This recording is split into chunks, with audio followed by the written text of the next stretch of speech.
All right, so in activity 5.1, we're going to talk about indirect measurement. And indirect measurement is used when we can't measure something, it's not possible, or we don't want to measure it because it would be really exhausting to do so. And in this activity, you will use a mirror and your knowledge of similar triangles to measure objects indirectly. We're going to just do it mathematically and not actually do it.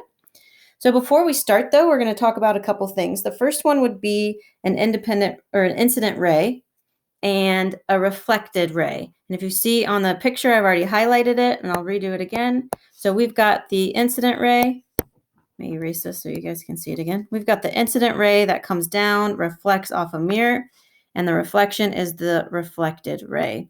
We know based on the law of reflection that an angle of incidence and an angle of reflection are congruent. So as an image hits a mirror and reflects off of it, it creates two congruent angles. We are going to now move to page 83 in your workbook. We're going to skip question 1. It has you actually measure things, but we're just going to do the mathematics behind it. So question 2 on page 83. How do you know that the triangles in your sketch are similar? So you guys can go ahead and sketch this picture. We've got a man who's looking down at a mirror. Here's the mirror right in the middle in blue. And he sees the top of a flagpole in the image. So the incident ray and the reflected ray create two congruent angles. So I know that both of these are the same. And then I also know that the man is perpendicular to the ground, and so is the flagpole. So I can prove these two triangles are similar by angle-angle similarity. And pause the video at any time if I am going too fast.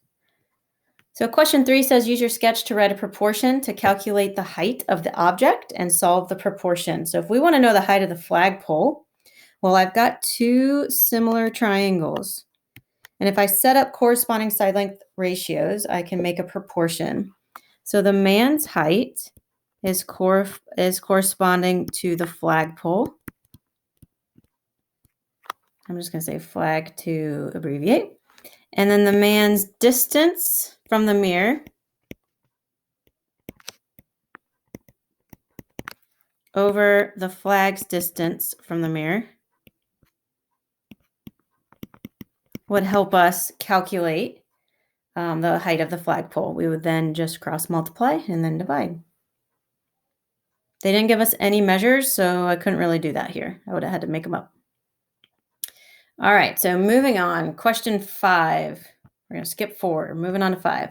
What are some possible sources of error that could result when using this method? So I've taught similar triangles for a really long time, and every year I have students who will argue this right here. So if a man's looking down at a mirror, here's the triangle created by that. There's the mirror. And we say he's 6 feet tall. Well, where is he looking from? From the top of his head to the bottom of his feet is 6 feet. But some students will argue, well, that's not where he is looking from. He might be looking from a little lower because it's where his eyeballs are. So that would definitely give a little bit of error there. All right, moving on to section 5.2 in the